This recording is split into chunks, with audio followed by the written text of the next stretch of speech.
नमस्कार मित्रांनो, स्वागत आहे तुमचं आताच्या ब्रेकिंग न्यूजमध्ये।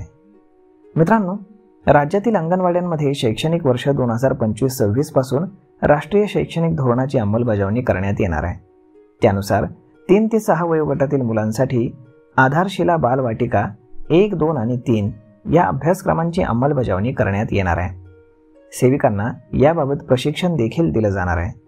महिला बाल विकास विभाग आणि राज्य शैक्षणिक संशोधन प्रशिक्षण परिषद यांच्या संयुक्त विद्यमाने हा नाविन्यपूर्ण अभ्यासक्रम तयार केला गेला आहे। शालेय शिक्षण विभागाने या संदर्भाचा शासन निर्णय प्रसिद्ध केलेला आहे। येत्या शैक्षणिक वर्षापासून शालेय स्तरावरती राष्ट्रीय शैक्षणिक धोरण राबवण्यात येत आहे।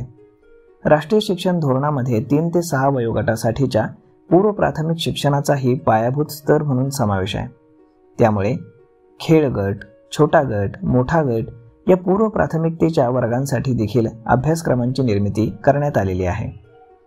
राष्ट्रीय शैक्षणिक धोरणानुसार तयार करण्यात आलेल्या नवीन अभ्यासक्रमाची अंमलबजावणी 2025-26 पासून पहिली, त्यानंतर 2026-27 पासून दुसरी, तिसरी, चौथी आणि 6वी आणि 27-28 पासून 5वी, 7वी, 9वी आणि 11वी आणि 2028-29 पासून 8वी, 10वी, 12वी अशी करण्यात येणार आहे। नवीन अभ्यासक्रमामुळे पूर्व प्राथमिक शिक्षण आता शासनाच्या नियंत्रणामध्ये येणार आहे। त्यामुळे काय शिकवावं, कोणी शिकवावं आणि कसं शिकवावं याच्या दिशा स्पष्ट होणार आहेत। राष्ट्रीय शिक्षण धोरणानुसार 12वी उत्तीर्ण अंगणवाडी सेविकांसाठी 6 महिन्यांचं प्रशिक्षण प्रमाणपत्र, तर 12वी पूर्व पात्रतेच्या सेविकांसाठी 1 वर्षाचा पदविका कार्यक्रम राज्य परिषदेच्या माध्यमातून राबवण्यात येत आहे। अभ्यासक्रमासाठी आवश्यक मार्गदर्शक पुस्तिका, प्रशिक्षण साहित्य आणि पूरक साहित्य अंगणवाडी सेविका आणि पर्यवेक्षिकांना प्रशिक्षणादरम्यान प्रदान करण्यात येणार आहे।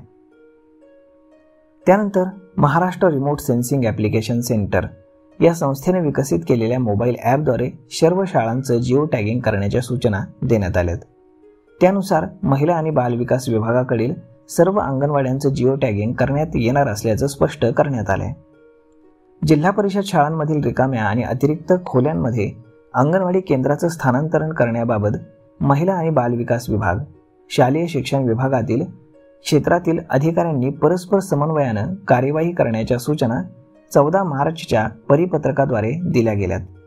त्या अनुषंगानं जिल्हा परिषद शाळांमधील रिकाम्या आणि अतिरिक्त वर्ग खोल्यांमध्ये अंगणवाडी केंद्रांचं स्थानांतरण करण्याची कार्यवाही करावी असे निर्देश देखील शासनाकडून देण्यात आलेले आहेत। तर मग मित्रांनो, अशा पद्धतीने आता नवीन अभ्यासक्रम येतोय आणि त्या पद्धतीने आता अंगणवाडीपासूनच मुलांना चांगलं शिक्षण देण्यासाठी शासन कटिबद्ध आहे। यावरती आपलं मत काय हे तुम्ही आम्हाला कमेंट करून नक्कीच सांगा। आणि जर हा व्हिडिओ तुम्हाला आवडला असेल तर आपल्या जवळच्या मित्रमंडळींसोबत देखील हा व्हिडिओ तुम्ही शेअर करायला विसरू नका। धन्यवाद।